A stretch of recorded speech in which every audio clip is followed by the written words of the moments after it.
महालक्ष्मी देवीची गुरुवारची कहाणी. मन लावून ऐकावी, ध्यानात ठेवावी. श्री लक्ष्मी देवीची कहाणी.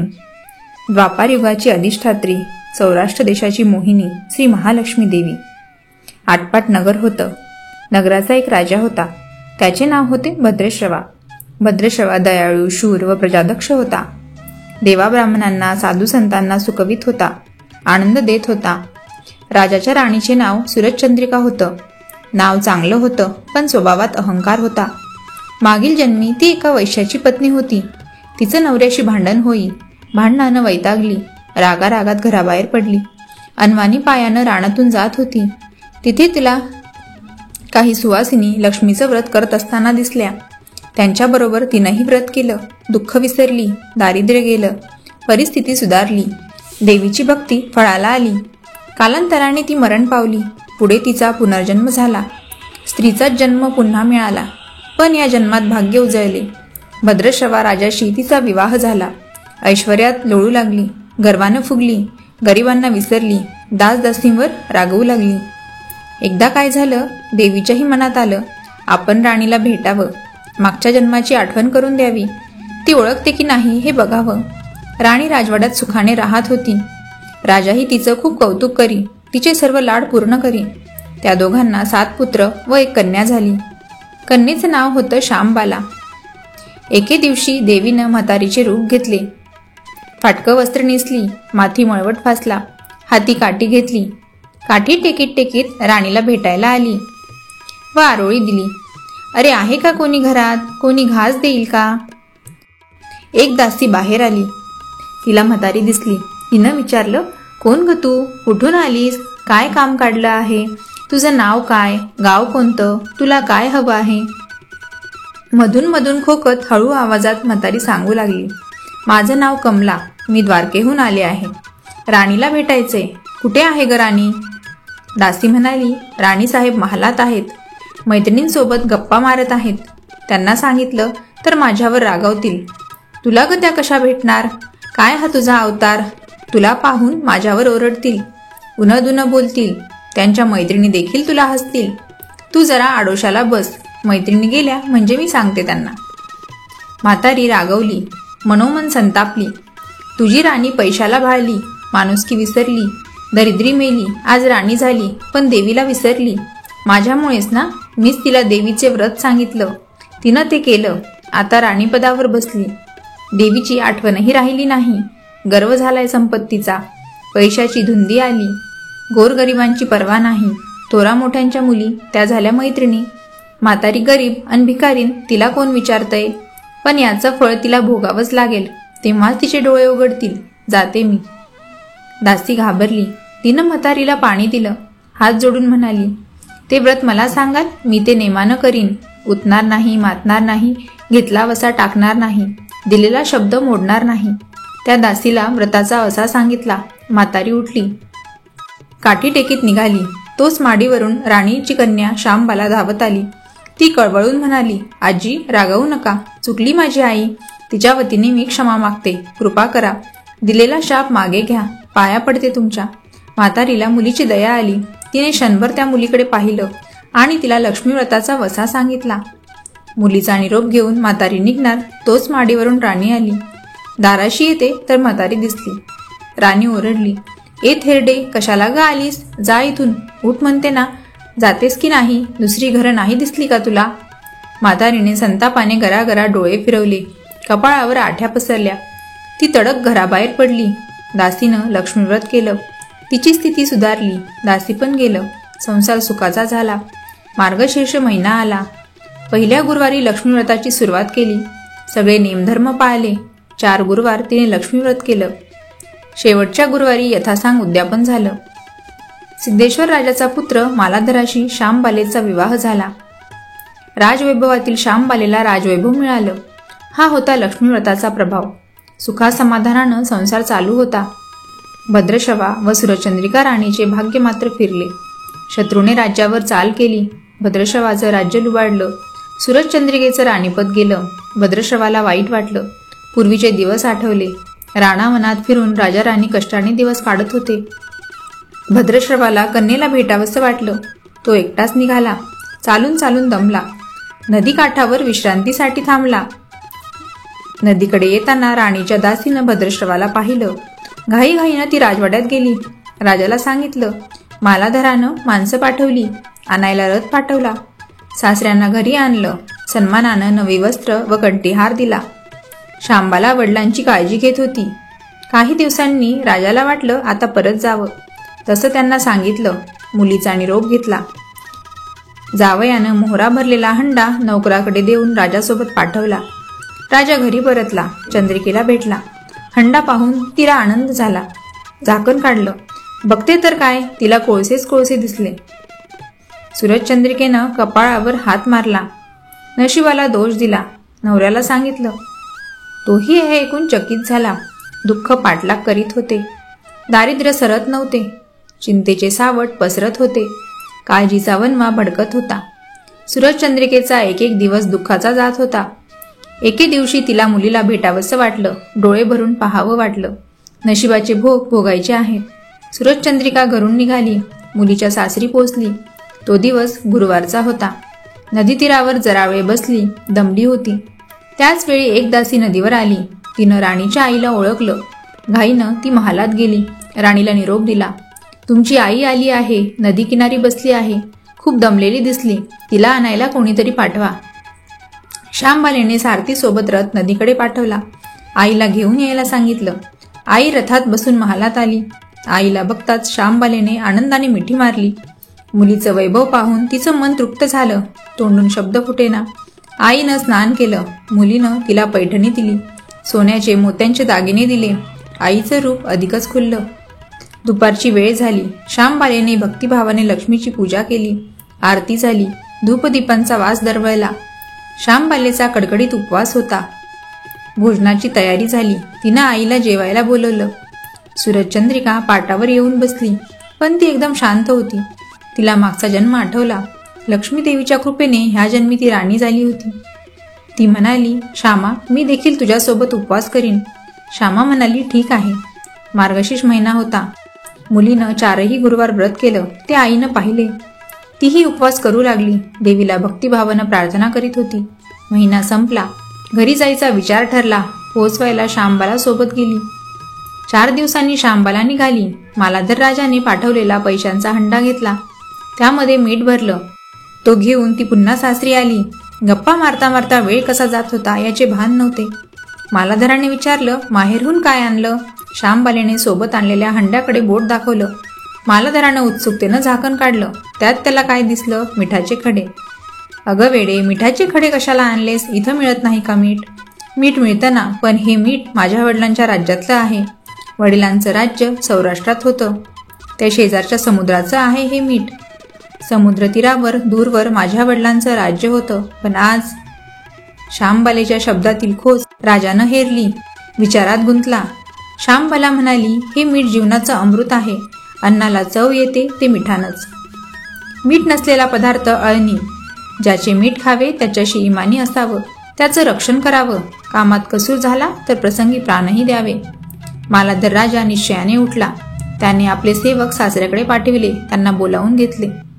भद्रश्रवाला काय झालं कळालं नाही. तो ताबडतोब जावयाकडे आला. दोघांची गुप्त बैठक झाली. विचार पक्का झाला.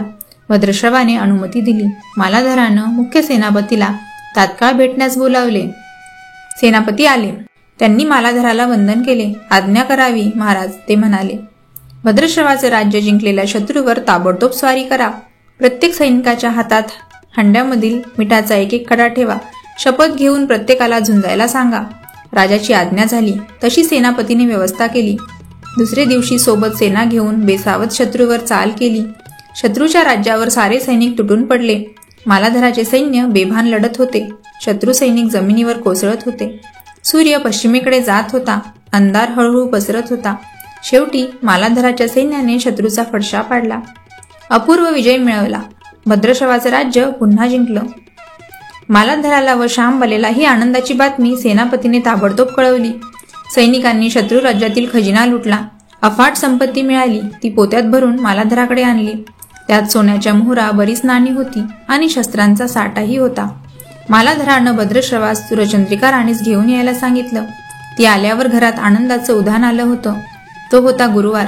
शांबाला हिनं लक्ष्मी व्रताची पूजा केली. आरती झाली. धूप दीपांचा सुगंध दरवळला. तिनं व तिच्या आईनं उपवास केला. रात्री देवीची आरती झाली. देवीला नैवेद्य दाखवून सर्वांनी पक्वान्नाचं जेवण केलं. मार्गशीर्ष महिन्यातला हा शेवटचा गुरुवार, लक्ष्मी व्रताचा शेवटचा दिवस, मंगल मुहूर्ताचा दिवस. मालाधारानं भद्रश्रवाचं राज्य त्याच्या स्वाधीन केलं. त्यानं या व्रताची सांगता झाली. राजा राणी सौराष्ट्रात आले. सूरजचंद्रिकेनं पुन्हा लक्ष्मी व्रताचा वसा घेतला. तो आजन्म पाळला. घरची स्थिती सुधारली. राजाचे 7 पुत्र दूर देशाहून अचानक घरी आले. त्यांना पाहून आई वडिलांना आनंद झाला. या व्रतामुळे राजा राणी सुखी झाले. दुःखाचे वादळ सरले. अशी 60 उत्तरांची कहाणी 5 उत्तरी सुफळ संपूर्ण. सर्वांनी देवीला वंदन करावे. त्यांचं घर सदैव आनंदित राहावे अशी लक्ष्मी देवीला प्रार्थना करावी. श्री महालक्ष्मी महात्म्य. नमस्तेस्तु महामाये श्रीपीठे सुरपूजिते शंखचक्र गदा हस्ते महालक्ष्मी नमोस्तुते. नमस्ते गरुडारूढे कोलासुर भयंकरी कुमारी वैष्णवी ब्राह्मी महालक्ष्मी नमोस्तुते. प्रथम वंदितो श्री गजाननाशी जो नाशी विघ्नराशी सद्भावे त्याच्या चरणांशी कृपा भाकितो ग्रंथ सिद्ध्यर्थ.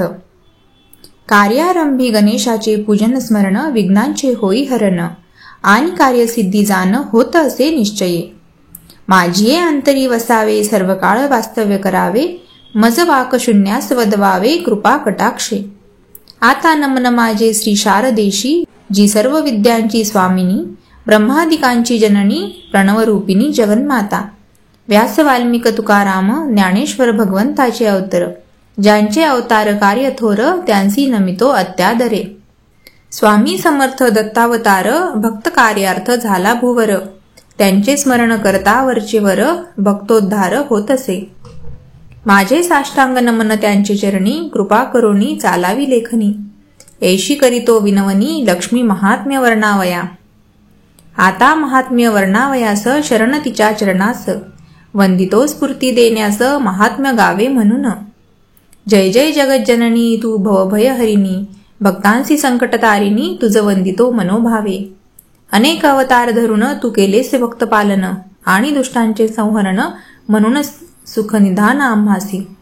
तू सकळ जगाची माता चराचरावर तुझी सत्ता भक्तांवरी माया सर्वथा आम्हा लागी प्रसन्न हो. तू अनंत तुझी नामे अनंत त्यातून आठवून काही एक प्रार्थना तुझसी करत असे. लक्ष्मी लज्जे महाविद्ये श्रद्धे पुष्टी स्वदे ध्रुवे महारात्री महामायी नारायणी नमोस्तुते. मेधे सरस्वती वरे भूती बाभ्रवी तामसी नियते त्वं प्रसीदेशे नारायणी नमोस्तुते. पूर्वी मार्कंडेय मुनींनी शिष्यासजी कथन केली. सुतांनी शौनकास कथिली तीच अनुवादिली कथा येथम. महालक्ष्मीचे महात्म्य पुण्यफलद पद्मपुराणात वर्णन केले आहे. आवर्जून सारांश त्याचा हा असे. पूर्वी द्वापारयुगा माझारी पवित्र सौराष्ट्र भूमीवरी जे कथा घडली अवनीवरी तीचा आता श्रवण करी. त्या सौराष्ट्र राज्यावरी राजा भद्रश्रवा राज्य करी. शूरवीर कीर्तिमंत समुद्रस्वामी तो होता. त्यासी वेदांचे ज्ञान होते प्रजाहितात लक्ष होते. संत ब्राह्मण संतोषते केले त्याने. त्याची पत्नी सूरजचंद्रिका लाखात सुलक्षणी हो का. अष्टपुत्रा पतिप्रता वैभवी नांदत असे. राणीस होते पुत्र 7 वरी कन्या एक श्यामबाला नामक अत्यंत भाविक ती. एकदा काय झाले महालक्ष्मीच्या मनात आले. तिच्या राज्यात जावे आठवण आहे का पहावे पूर्वजन्मीची. राजवैभव वाढवावे प्रजेत ते पोहोचवावे म्हणून राजास द्यावे कृपादान. गरिबावर करिताम कृपा तोच खाईल एकटा इतरे जनांस वाटा कैसा मिळे. म्हणून लक्ष्मीने काय केले आपले रूप पालटले. म्हातारीचे रूप घेतले चाले काठी टेकीत. दीनपणे राजद्वारी पोचली तोच एक दासी आली. कोणास भेटाण्या आली विचारी तीस. काय तुझे नाव आहे कोण तुझे पती असती. कोण्या गावे करीसी वस्ती काम काय आहे. वृद्धा म्हणे माझे नाव कमला भुवनेशपती मजला. द्वारकेत असते वस्तीला राणीस भेटणे असे. तुझ्या राणीस ओळखते लक्ष्मी कृपे वैभव भोगते. काय लक्ष्मीस स्मरते पाहण्यास आले मी. राणी रमली महालात मैत्रिणीच्या समवेत आपुल्या निरोपे येईल क्रोधात. जाय परतोनी म्हणे दासी. वृद्धा म्हणे दासीला एक तिच्या पूर्ववृत्ता, दारिद्र्य जाऊनी ऐश्वर्यमत्ता कैशी आली. राणीला गर्व झाला दिसे, श्रीमंतीने लाविते हिसे, गरिबा भेटण्या न दिसे एकही पळ. धुंदी चढली वैभवाची, उतरली पाहिजे साची, हीच प्रजा कल्याणाची वाट दिसे. पूर्वजन्मीचे विसरली, लक्ष्मीने कृपा केली, दारिद्र्यातून वर आली राजयोग भोगिते. पूर्वजन्मीची वैश्यपत्नी, दारिद्र्य गेले गांजोनी, पती पत्नी नित्य भांडवणी, संसार सुखा आचंवले. पती मारहाण करी, नित्य संतापी भाष्य करी, पत्नी मनी विचार करी, धन जवळ करावे. घर सोडून जाणं, गेली वनात निघोन, तेथे कष्टदशा दारुण, वनवन फिरता भोगीत असे. कंटक रुतती पायात, अश्रू दाटती नेत्रात, घास नसे पोटात, ब्रह्मांड आठवे. बसली एका दगडावर, रुदन करी अपार, नेत्री संततधार अश्रूंची होती. लक्ष्मी देवी सकरुणा आली, तेथ ती प्रगटली, धीर देऊन वदली, चिंता न करी बाळे. तिला लक्ष्मीव्रत सांगितले, सुख संपत्ती आशीर्वाद दिले, कळवळ्याने वाचविले तिजला. मार्गशीर्ष महिन्यात प्रति गुरुवारी अखंडित निष्ठा ठेवून मनात व्रत अन उद्यापन केले तिने. त्या व्रताच्या प्रभावाने लक्ष्मी मातेच्या कृपेने वैश्यगृह विपुल धनाने गेले भरून. दैन्य दुःखे पळाली, भांडणी ती संपली, सुखे उभे राहिली पुढे हात जोडून. मग लक्ष्मीचे व्रताचरण अखंड केले धारण, वर्षानुवर्षे पालन मनोभावे करीत असे. आयुर्मर्यादा संपदा ते गेले लक्ष्मी लोका, जितके वर्ष आचरिले व्रता, तितकी सहस्त्र वर्षे सुखे राहिले तेथे. त्या पुण्य पुढले जन्मी वैश्यपत्नी झाली राणी, वैभव विलास भोगोनी अहंकार प्रवर्तला. उतली आणि मातली, घेतला वसा विसरली, आठवण देण्यास तिला भली, येणे हे जाहले असे. असो कर्म गती गहन, तिला व्रताचे विस्मरण, बोलण्यास तिला नाही क्षण, मी जाते. दासी म्हणे आजीबाई थांबा, मलाही लक्ष्मीव्रत सांगा, मीही करेन मले सांगा, दारिद्र्य दुःखे पिडले मी. उतशील आणि मातशील, घेतला वसा टाकशील, धनसंपदा येता वर्तशील अहंकारे. तसे होणार नाही, शब्दाला जागेन मी, श्रद्धापूर्वक नमते मी माते कधी कधी आता. लक्ष्मी वृद्धारूप नारी, वचने प्रसन्न दासीवरी, व्रताची महती सारी, कथन करी संक्षेपे. मासा माझी मार्गशीर्ष, त्यास असे ईश्वरी अंश, सुयोग्य लक्ष्मीव्रतास श्रेष्ठ सर्वी मानला. मार्गशीर्षी प्रथम गुरुवार आरंभ करावे व्रत हे थोर, प्रत्येक गुरुवारी महिनाभर नेहमी पूजा करावी. पहाटे करावे स्नान, निर्मळ असावे तनमन, जागा गोमये सारवून, पाटवा चौरंग मांडावा. फरशी असता नको सारवण, घ्यावे फडक्याने पुसून, मग चौरंग ठेवून त्यावरी धान्यराशी ठेवावी. गहू अथवा तांदूळ रास्त असावे वर्तुळ, त्यावर ठेवावा कलश, आत जल असावे. त्या माझी पैसा सुपारी, दुर्वा तैशा त्यात घाली, हळद कुंकू बोटे ओढावी 8 दिशांनी कलशावर. पंचवृक्षाचे डहाळे घ्यावे, सर्व बाजूंनी कलशात रचावे, रंगवल्लीने करावे सुशोभन. चौरंगावरी देठाची 2 पाने, त्यावर सुपारी नाणे, शेजारी मुठभर तांदूळ दाणे, त्यावर सुपारी गणपती स्थापावा. देवीचे चित्र साजेरे कलशाजवळ ठेवावे, तैसेच लक्ष्मी यंत्रही असावे त्याजवळी. धातूची मूर्ती असल्यावर चित्राची नाही जरूर, पूजेस आता सत्वर लागावे. समय निरांजन उदबत्ती प्रज्वलित करावी, वडील मानसे नमस्कारावी पूजेपूर्वी. प्रथम आचमन करावे, विड्यावर पाणी सोडावे, श्री गणपतीस पूजावे निर्विघ्नतेसाठी. मग फुले तुळशी घेऊन त्याने जलसिंचन करून लक्ष्मी देवी पूजावी. मूर्ती असल्या पूजेत स्नान घालावे ताम्हणात, मग पुसोणी त्वरित चौरंगावरी ठेवावी. हळद कुंकू आदी वाहून, सुगंधी पुष्पे अर्पून, धूप निरांजन ओवाळून फलनैवेद्य दाखवावा. सकर्पूर तांबूल अर्पावा, मणींच्या इच्छा पुरविण्यास देवीस विनवावे. बसोनी पाटावर सत्वर व्रतकथा वाचावी सुमधुर, त्यावर महात्म्य पोथी मनोहर, दूध फळे नैवेद्य अर्पावा. मग वाचावे महालक्ष्मी अष्टक, सर्वसिद्धिदायक, पूर्णपणे वरदायक भक्तांसी. मग निरांजन उजळावे, उदबत्ती कापूर लावावे, आरतीसी करावे मनोभावे. आरती झाल्यावरी मनोभावे प्रार्थना करावी, माते मान्य करी यथाशक्ती पूजा ही. काही चूक असल्यास माते घेई पदरात, निष्ठाभाव आहे मनात हे जाणून. आमुचे घरी अखंड राहावे, दारिद्र्य दुःख निवारावे, संतती संपत्तीने भरावे घर आमुचे. सुख शांती असावी तुझे नामी, मती राहावी, चित्ती कृतज्ञता राहावी सदोदित. मनोभावे करिता प्रार्थना, आईस येते करुणा, ठेवावे मनी वचना आणि प्रार्थावे. दिवसा उपवास करावा, दुग्ध फलाहार घ्यावा, रात्री मिष्टान्न नैवेद्य दाखवावा आरतीचे वेळी. गोग्रास नैवेद्य काढावा, तो गाईस घालावा आपुल्या सोयीने. सुवासिनी ब्राह्मण उद्यापनी भोजन दक्षिणा देऊन संतुष्ट करावे. त्यानंतर आपण घेऊन प्रसादाचे पान करावे प्रसाद भोजन नामपूर्वक. दुसरे दिवशी स्नानोत्तर घेऊन दूध साखर नैवेद्यानंतर पूजा विसर्जन करावी. कलशातील जल सर्व तुळशीत करावे विसर्जन. 5 पर्णफांद्या घेऊन निघावे. त्या ठेवाव्या 5 ठिकाणी आणि यावे पूजास्थानी. हळद कुंकू अक्षता 2दा वाहुनी नमस्कार करावा. मार्गशीर्षातील सर्व गुरुवारी पूजन ऐसे करी. शेवटच्या गुरुवारी उद्यापन करावे. उद्यापनाच्या दिवशी पूजा आरती करोनी 7 कुमारी अथवा सुवासिनी ह्यांसी पाचारावे. त्यांना आसन द्यावे. हळद कुंकू लावावे. महालक्ष्मी म्हणून नमस्कारावे. एक फळनी हे महात्म्य देऊनी. वृद्धा एवढे बोलून वेगे निघाली जाण. दासी म्हणे आई एक क्षण थांब निरोप देते राणीस. निरोप मिळता राणीला क्रोध अनिवार्य झाला. येऊन म्हणे तू कोण थेरडे आली कशास इकडे. वृद्धा म्हणे माजलीस उन्मत्तपणे वागलीस पूर्वस्थिती आठव. आजच्या शुभदिनी करून एका स्त्रीची हेटाळणी विपत्ती घेतली सोडवून. भोगावे लागेल शापवाणी ऐकून राणी गेली संतापून. आणि धक्काबुक्की करून वृद्धेस तिने अवमानिले. महालक्ष्मी वेगे निघाली जाण. श्यामबाला तो समोरून येती झाली जाण. देव भले म्हणून ती गेली होती उद्यानात. मैत्रिणींच्या समवेत त्याच वेळी राजमहालात. घटना ही घडली असे श्यामबालेने वंदन करून आपली दिली ओळख करून.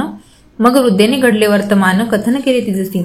श्यामबाला दुःखी झाली. तिने विनवी क्षमा याचली. कारुण्य माय हे लावली म्हणे तुझे कल्याण होईल. सुख संपन्नता यावी वैभव कीर्ती लाभावी. विनयशील संतती व्हावी म्हणून त्वा व्रत हे करावे. महालक्ष्मीने तिजसी सांगितले ह्या व्रतासी आणि म्हटले सुख शांती कुटुंबी नांदेल. संकल्प सिद्धीस जातील समृद्धी भाग्य येतील. पद्मावतीच्या कृपेने जाणं संपूर्ण कल्याण होईल. मार्गशीर्ष महिन्यातला तोच होता गुरुवार पहिला. श्यामबाला करून उपवासाला पूजन करीत त्या दिनी. शेवटचे गुरुवारी ती उद्यापन करी. प्रसन्न झाली महालक्ष्मी तिजवरी. इच्छा मनातली सारी पूर्ण झाली लवकरी. लक्ष्मी प्रभावास नाही सरी हेच खरे. कीर्तिमंत राजा सिद्धेश्वर त्याचा सुपुत्र मालाधर. श्यामबालेस अनुरूपवर विवाह मंगल जाहला. लक्ष्मीचा वरदहस्त लाभला राज ऐश्वर्यात श्यामबाला. परीनं सोडले नम्रतेला भाग्यवान खरीच ती. महालक्ष्मीच्या अवकृपेने भद्रश्रवाचे राज्य गेले. ऐश्वर्य सारे नष्ट झाले. दरिद्री झाले दोघेही. आधी दशा मग अवदशी नंतर अन्नान दशा झाली त्यांची. सुरचंद्रिका मग पतीस म्हणे जाऊन भेटावे श्यामबालेस. सांगावे आपुले दुर्दशेस समजावूनी. जावई आपुला धनवान राखाय आपुला मान. धनसहाय्य देईल महान संकट टळण्या. भद्रश्रवा जरी स्वाभिमानी तरी परिस्थिती जाणूनी. जावयाचे राज्य लागूनी प्रयाण करिता जाहला. तळ्याकाठी राजा बसला तो होता थकलेला. विश्रांतीसाठी टेकला तो दासी आल्या काही पाणी नेण्यास. राजाकडे दृष्टी गेली. विनयी चौकशी केली. राजाची ओळख पटली. भेटण्यास स्वारी आली श्यामबालेस. दासी गेली लगबगीने. श्यामबालेस कथन केले. पिताश्रीचे आगमन झाले आपुल्या राज्यात. अत्यादरे वडिलांचं श्यामबालेने राजमहालास आणून गौरविले. वस्त्रालंकारे अल्पकाळ तेथे राहून आपली व्यथा कथन करून. तिचे वैभव पाहून राजा म्हणे निघतो आता. राजा निघता तेथून मालाधरे दिला भरून. हंडा सुवर्ण मोहरांनी संगे दिले नोकर. मग राजा निघाला सत्वर. चंद्रिकेस भेण्या अधीर वेगे झाले. पाहता राणीने राजास हर्ष झाला मनास. हंडा पाहता उल्हास मणी दाटे. राजाने भेट कथन करून हंडा दाविला उघडून. कौतुके पहा डोकावून तो आत काळे कोळसे. राजा राणी भांबावली काय लिहिले आहे कपाळी. भद्रश्रवा अश्रुढाळी. दुःख नावरे दोघांना. मुलीविषयी अढी मनात परंतु जाणे तिच्या राज्यात. मदतीचा मिळेल हात आशा मोठी. म्हणून दुःख आवरून राणीने केले गमन. आली तिच्या राज्या लागून लेकीस भेटावया. आली नदी तीरास पाय उचले ना पुढे जाण्यास. मिटून आपुल्या नेत्रास बसती झाली. त्या दासीने देखील श्यामबालेस कथन केले. मातेने थकुनी नेत्र मिटले बैसलीसी नदी तीरी. सत्वरी निघाली घेऊन रथ वेगे चाले वाटे लांब पथ. सत्वर उतरून तेथ वंदिले मातेस. बसवून रथात आणली राजमहालात. स्नान घालून त्वरित वस्त्रालंकार दिदले. तो होता प्रथम गुरुवार. मार्गशीर्ष महिना खरोखर. मनोभावे मनोहर पूजा करी श्यामबाला. श्यामबाला मस्तक लववी अति आदरे वंदन करी. पूर्वजन्मस्थिती जागी करी सुरचंद्रिकेस. माथा लववी परोपरी लक्ष्मीव्रत पुन्हा आचरी. राहून लेकीचे घरी करी उद्यापन. लक्ष्मी होता पुन्हा प्रसन्न. स्थिती पालटे परिपूर्ण. आनंदे फुलले मन लक्ष्मी कृपेने. मालाधरास बुद्धी झाली. भद्रश्रवास बोलावयास भली. तो येथाच मसलत शिजली जिंकणे राज्य पुनरूपी. मग झाले भीषण शत्रुसंगे रणकंदन. मग भद्रश्रवास सिंहासन पुनश्च प्राप्त होय. राजधर्म पाळून नेटका भद्रश्रवा जपे प्रजाहिता. प्रजा गौरवे राजसत्ता दुवा देती. राजाचे पुत्रही 7 परागंदा होते अज्ञात. ते सर्व परत राज्यात आले लक्ष्मी कृपे. श्यामबालाही भेटण्या आली. राजा राणी मनी झाली आनंदे. परी राणीच्या मनात किलमिष एक सलत. हिने संकट काळात कोळसे दिले. म्हणून राणीनाच संभाषित शांबाला संतोषी राहिली अल्प मुक्कामे। मग निघता घरी तोच हंडा मिठाने भरी घेऊन गेली घरी आपुल्या समवेत। घरी पोहोचल्यावर प्रश्न करी मालाधर माहेर भेटा आणली काय दाखवी। राजसा थांबा थोडे तरी मग दाखविते सत्वरी राज्याचे सार खरोखरी आणले आहे। मग सांगे आचार्यास स्वयंपाक कळणी करण्यास भोजनी घेता घासास अन्न बेचव वाटले। श्यामबालेने तरा करून सर्व मीठ वाढले पानातून चवदार लागले सगळे अन्न म्हणे राज्याचे सार हे। मग पतीस म्हणे प्रेमे मीठ सौराष्ट्राचे सोने राज्य पित्याचे सागरा समविशाल अन्नास चव आणि मीठ सेवक मिठाशी जागती नित्य मीठ खाता इमान जागते प्राण संकटी राजा डोल विमान म्हणे ही इमानाची खून मग मणी जतन करी जाण सुनिश्चय राजा राणीस लक्ष्मी पावली दुःख स्थिती दुरावली वैभवे पुन्हा सरसावली व्रते लक्ष्मीच्या म्हणू लक्ष्मी देवीस सतत स्मरावे रात्रंदिवस देईल तिचं सौख्यास भावबळे पूजिता हे महात्म्य जणू कल्पतरू इच्छित लाभेल वरू उतरेल पलपारू व्रत मनोभावे आचरिता देशपांडे नामे कुळात माधव सुतरंगनाथ लक्ष्मी महात्म्य वदत लोक मंगल भावया शके 1818 फाल्गुन वद्य पक्षात लक्ष्मी महात्म्य समाप्तीस रंगपंचमीस आले असे। नमस्तेस्तु महामाये श्रीपीठे सुरपूजिते शंखचक्र गदा हस्ते महालक्ष्मी नमोस्तुते। इति श्री महालक्ष्मी व्रत महात्म्य कथा संपूर्णम। जय देवी जय महालक्ष्मी वससी व्यापक रूपे तू स्थूल सूक्ष्मी करवीर पुरवासिनी सुरवर मुनिमाता पुरहर वरदायिनी मुरहर प्रियकांता कमलाकार जठरी जन्मविला धाता सहस्रवदनी भुदरन पुरे गुणगाता। जय देवी जय महालक्ष्मी वससी व्यापक रूपे तू स्थूल सूक्ष्मी जय देवी। मातुर्लिंग गदा खेटक रविकिरणी झळके हाटक वाटी पीयूष रसपानी माणिक रसना सुरंग वसना मृगनयनी शशिकर वदना राजस मदनाची जननी। जय देवी जय महालक्ष्मी वससी व्यापक रूपे तू स्थूल सूक्ष्मी जय देवी। पाराशक्ती अगम्या शिवभजका गौरी सांख्य म्हणती प्रकृती निर्गुण निर्धारी गायत्री निज बीजा निगमागम सारी प्रकटे पद्मावती निज धर्माचारी। जय देवी जय महालक्ष्मी वससी व्यापक रूपे तू स्थूल सूक्ष्मी जय देवी। अमृत भरिते सरिते अगधुरिते वारी मारी दुर्घट असुरांभव दुस्तरतारी वारी माया पटल प्रणमत परिवारी हे रूप चिद्रूप दावी निर्धारी। जय देवी जय महालक्ष्मी वससी व्यापक रूपे तू स्थूल सूक्ष्मी जय देवी। चतुरानने कुच्छित कर्मांच्या ओळी लिहिल्या असतील माते माझे निजभाळी कुसोनी चरणातळी पदसुमने शाळी मुक्तेश्वर नागर शिरसागर बाळी। जय देवी जय महालक्ष्मी वससी व्यापक रूपे तू स्थूल सूक्ष्मी जय देवी। व्हिडिओ आवडल्यास व्हिडिओला लाईक करा, जास्तीत जास्त शेअर करा आणि चॅनलला सबस्क्राईब करायला विसरू नका। तसेच बेल आयकॉनवरही क्लिक करा म्हणजे नवनवीन व्हिडिओचे नोटिफिकेशन तुम्हाला येतील।